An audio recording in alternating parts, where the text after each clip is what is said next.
I'm Greg Wheatley, and my guest today on Inside Wheaton is Dr. Amy Reynolds. Dr. Reynolds is Assistant Professor of Sociology here at Wheaton College and also serves as the coordinator of the Gender Studies Certificate Program. Amy, it's great to have you with us. Thank you for having me here, Greg. First time you and I are meeting, I think, after all these years of running around the same places. But it's amazing in a place that's relatively small how often people don't intersect, isn't it?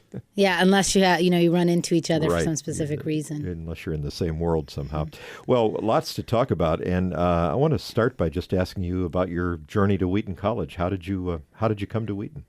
Sure. So Wheaton is actually the first religious college or university I've been associated with. My husband is a Wheaton grad, so I knew of Wheaton, but did my undergraduate work at Harvard and then graduate work at Princeton. I did spend some time at Georgetown, which is, a Jesuit institution, but sometimes downplays that in certain parts of the university. Yeah.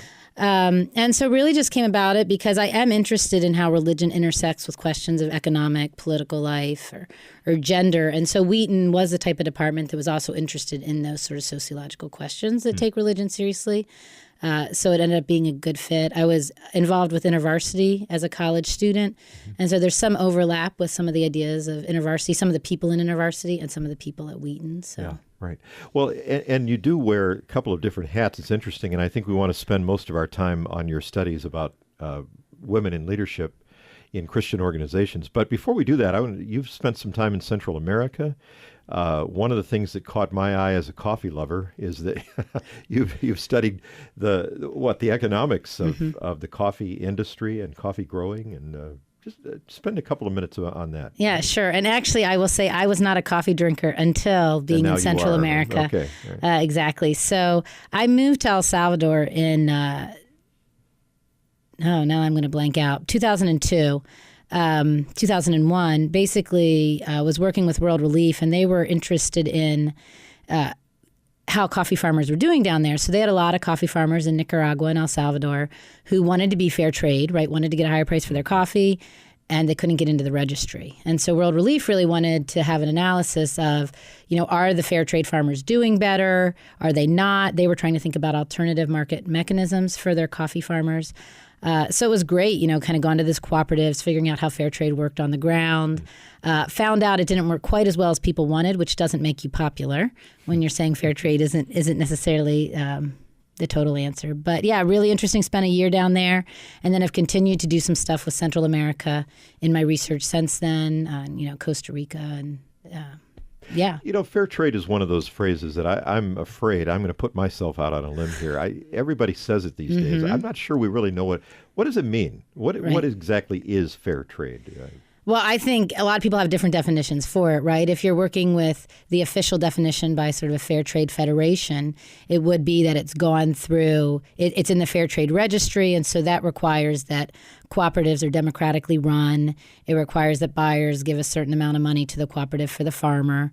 And those are sort of the two key stipulations that are there across fields. But then there's been the growth of, ethically traded or fairly traded goods, right? So you might have some groups that, want to give farmers and artisans a fair price, but aren't in the official system. So, I'm on the board right now of 10,000 Villages here in Glen Ellen. They're also sort of a fair trade, have a lot of fair traded goods, but would also have artisans they work with that maybe aren't part of the official fair trade network, but they're trying to give them a fair price. Yeah. So the bottom line for the consumer is if you buy from a place that touts themselves as fair trade, in theory at least, you should be assured that they're treating workers well, equitably. That's the idea. Right. So usually the idea is that the workers would get a higher price for their goods and that the workers would have more political voice and sort of decisions being made, and so not just be a price taker, but have, more of a role in sort of what decisions are made economically. But it made a coffee lover out of you. So it did. So. Let's go to this topic that I can tell is pretty near to your heart, and it has to do with women in leadership roles, specifically in evangelical organizations. First of all, report card, how are we doing in that regard? So I think if I said we were doing excellent, people would probably not believe me, right? So that's not the story. In fact, one of the headlines that ran the other day said we're doing dismal. We're not, evangelical institutions are not doing well, but I think what's just as interesting is that some organizations are doing well and some are not. And so there's a lot of variation. I think sometimes evangelicals get painted with one broad brush, especially when it comes to gender or how they do with sort of women in leadership. And that's not the case. We found a lot of variation in our studies. So this study is called, you've given it an acronym, WILNS, right? Women in Leadership National Study. One of the things that caught my eye, Amy, as I was kind of looking at the summary of this, is that one of the bullet points said that actually both men and women in evangelical organizations agree that women ought to have strong leadership roles. Right. That actually surprised me because I thought maybe men would be dragging their feet on that a little bit. Yeah. One of the things we did, we had a survey. So when we measured organizations, we had about 1,400 organizations in there. But then there were over 100 organizations that we got their leaders to fill out a survey. And what we did is break down this question of women leading into 3 spheres, how they felt about women leading in the home, in the church, and then in society. Mm-hmm. And we were surprised to find that it was, 94% of men and women were saying, women and men should lead together in the home. Gender should not sort of play a role in who's leading. And you're right, men and women looked almost the same. Yeah. Now, when you went down to the church and family, those numbers dropped and women did better than men. Women were more likely to hold egalitarian views there. But still, a number of the men did too. But yeah, the society numbers there was very little disagreement. So that was in the broader society. When it comes to leading in the broader society. Right. Exactly. So let's talk about evangelical men and women and their views of leadership in, say, a corporation. How do they fare on that? Yeah, so we only asked about society, the church, and the family. And one of the things we expect is that nonprofits are they're an interesting mix, just like Wheaton College, right? There's some ways that they kind of are like a church, but they're not a church. Right. And then there's some ways they're sort of just like a regular workplace. They kind of sit in the middle there somewhere. Yeah. Right. So we're thinking that some people, they're bringing a mix of both those into their work, right? But nonprofits technically are usually not in the church. And so the idea was that even, that men and women were saying, we think, in these nonprofits, yes, we're open to men and women leading. We're not trying to restrict women from leading, even if we have mixed views on how that looks in the church. Yeah.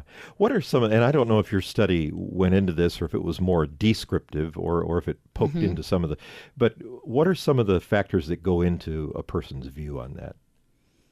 Oh, on how they, we've tried to look, in the survey, we tried to look across tradition, which traditions have had the strongest influence on people. I will say personally from our advisory board that's on the study, which includes some people like the Hetero World Vision and InterVarsity, a lot of people have brought up seeing their mothers or seeing their daughters go through being restricted in the roles that they could hold has actually changed their position. Now, what's interesting is this doesn't happen to men and their wives, right? So their wives being restricted is a little bit of a different issue, but mothers and daughters seems to sort of cause some of this. And we know from the political science literature that sometimes men and daughters can change sort of men's political views in some ways. So, and then the traditions, well, we can't assess for sure if that has an individual effect right now, and we're going to be doing interviews in the spring to follow up to see why people think what they do and how they're implementing change in their organizations. It does seem like some traditions are more affirming of women in leadership, right? So the Anabaptists, the Wesleyans, right, and so we think that may have an effect. How did you choose the organizations to survey?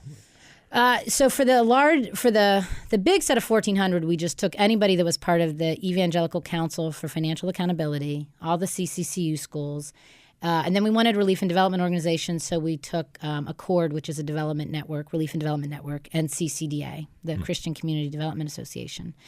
And then what we did for the sample, the smaller survey, we included all the colleges. We tried to include all these relief and development organizations, and then the largest, like 100 nonprofits that were in the Evangelical Council. So there were about 400 of these organizations that were contacted, and then over 130 ended up responding and having their leaders fill this out. So. And then these were, when you say leadership, you mean board level? What else? Yeah. So for the large study we did, we were looking at leadership at the board level. We were looking at leadership at the very top position, and then sort of other top leaders. Based on pay and status in the organization. So for the large study, we did that based on who was reported on tax forms, and there's sort of a formula organizations have to do. For the survey, what we did is we did not interview board members for the survey. what we did is we asked the top leader of the organization, the president, the CEO, to tell us who was on their leadership team. I see. And so then that's who we contacted for the survey from that. So let's take off the sociologist hat for a minute here and just put on the woman hat. What does this say to you? And where are we in terms of the evangelical community vis-a-vis the wider culture? Yeah, so I think, one of the things that was disappointing about the study is, women are not well represented. In a quarter of our organizations, no women were on the board at all. And then in the survey, we found that women were more negatively judging the opportunities they had. We found that women were saying their colleagues actually don't support them leading in society. Not all women, but a significant, at least a third of the women thought their colleagues had more conservative views than they did. And I think we know from other research that a lot of times women leave these evangelical settings. So one of our concerns is when it's not clear to these women if they can have leadership roles or not, or they're getting mixed messages, which seems to be the case. And as non-denominational organizations now are growing, right? So it might be unclear what the official stance is on women leading.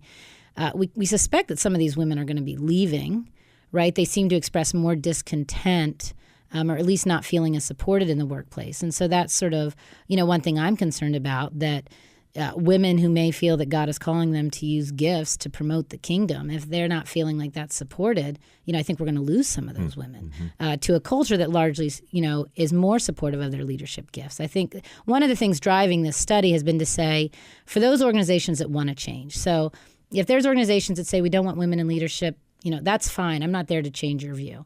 But if you're an organization that says we want women to be leading, we're having a hard time getting women, which is we're finding there's a lot of groups who are saying this. We want women to lead more, but that's hard.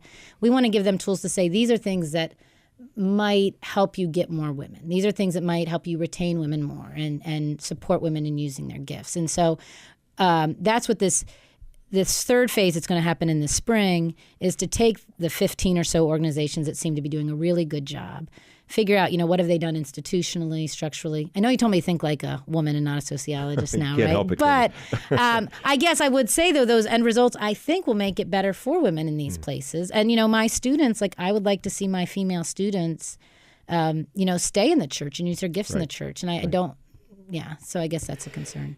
Do you think, is there any place in all of this, Amy, for a sort of, for want of a better word, affirmative action kind of approach? Or, I mean, is there any way in which this ought to be sort of, look, you're going to have this, or is there a way that we can begin to see this happen sort of from the grassroots up? I mean, I think, Wheaton has an affirmative action policy. If we think about it with students, right? We want to sort of equal gender in our student body. We don't have that at other levels in the institution. But if you think about institutions that are doing a good job, almost across the board, they have some sort of policy. So, some of the groups we've looked at, they will say 30% of our board has to be female. And they've noted that's actually a continuous effort because boards keep changing. Writer groups will say, for every position, we are going to make sure there are qualified women in our applicant pools. And a lot of the groups that care about gender are also caring about its intersection with race and ethnicity. And so we'll say, we have to seek out a diverse board because we know from social networks that they're attracting more men. So yes, across the board, it seems like unless you're intentional, you're not going to get a lot of women wanting to stay and be in your organization. This may, again, be a question that your study didn't ask, and maybe just your personal opinion, but I'm wondering, among those who are averse to women in leadership roles, if there's a sort of, I just haven't thought this through kind of issue, or if they would say to you, no, my biblical conviction is this shouldn't happen. Did you get a sense of that? Yeah. I mean, so for those 5% who are saying, women shouldn't lead in society, I suspect that's driven in part by what, they're reading, their hermeneutic of Scripture and of the faith. I think, but even for those who have very strong views about women leading in the church and home, again, that may not be true when it comes to society. I mean, I would argue that probably the views people have that are either sort of what we might deem progressive or conservative or egalitarian or complementarian are a product for both sides, somewhat of culture and, somewhat of theology. And that sort of needs to be owned up, that we never interpret Scripture in a vacuum or our theology in a vacuum, right? And to be forthright enough to say, this may be a mix of both. Right. Yeah. Tell me about the gender studies program here and what that entails. Yeah, so it's an interdisciplinary certificate program that allows students to think about issues of gender from a variety of perspectives. So we require them to take classes in the Sociology, Anthropology department, a class, and then a class in the Bible and Theology department. And then other than that, they can sort of take classes in a variety of fields and sort of how gender plays out in culture, how it's played out historically, look at it in global context. And it's a somewhat new program. It hasn't been around as long as some of the majors have been. But we get a good group of students who are looking at it from different perspectives, maybe want to bring in theater, the arts to think about gender. I mean, it's meant that it can work sort of across disciplines. Mm-hmm. And it's so you would have another major, and this is just a certificate on exactly. top of that. It's a certificate program that they have to take, a little over 20 hours. I should know exactly offhand. There's sort of 24 hours. They have to take 24 hours of classes. But a lot of those will intersect with their major. So it may be an additional 10 to 12. Yeah. And then they get a certificate when they graduate that, they did gender studies. Yeah, suitable for framing. Exactly. Yeah, we right. do. It's a suitable for framing certificate. What's the favorite thing about Wheaton College? What do you enjoy here? See, I wasn't prepared for that question. Right. Gotcha. Yeah. No. Being at a few different places, what I think I really like, I mean, I know people say the students a lot of time, but it is great to see students engaging tough questions, which I think, sociology and anthropology is asking them because they care about the answers, because they care about how it impacts our world. And so, I'm a sociologist largely because I felt it was a discipline that it would allow me to sort of study complex social issues and in understanding them better love the world. And what's great about our students is they want to understand these dynamics, but they want to do something with it, and they want to love the world better. So I think that's exciting to see. I feel like students are engaged in the material, so it's good to teach the classes. I also like here, because I think it's a somewhat small institution, I think it's easy to make some of those interdisciplinary connections that you couldn't at a large research university, right? So I can have a conversation with someone in the natural sciences, and we can sort of find common ground to talk about, hey, some of these issues of public health, how might we think about that from different perspectives? And I've really enjoyed that sort of as a scholar, being able to make those connections. Well, it's great to get to know you. Thank you for your time with us here on this program. And I want to mention that Amy has a book it's just ready to come out, right? It's just any day now. It's going to be here. It's called Free Trade and Faithful Globalization, Saving the Market, Cambridge Press, I think. Yes. And so if it's an academic book, obviously. Yeah. You can tell by the title that it's an academic book. But if this is an area of interest for you, check it out. You'll find it on Amazon and should be out perhaps even by the time you're hearing this. Also, I think you were featured in Wheaton Magazine not too long ago. Oh, there was a little blurb on this study, yeah, and that's what we're conducting with Wheaton College. So get to know the study a little bit and what Amy does here at Wheaton as well. Dr. Amy Reynolds is Assistant Professor of Sociology and the coordinator of the Gender Studies Certificate Program at Wheaton. More on those programs when you visit wheaton.edu. For Inside Wheaton, I'm Greg Wheatley.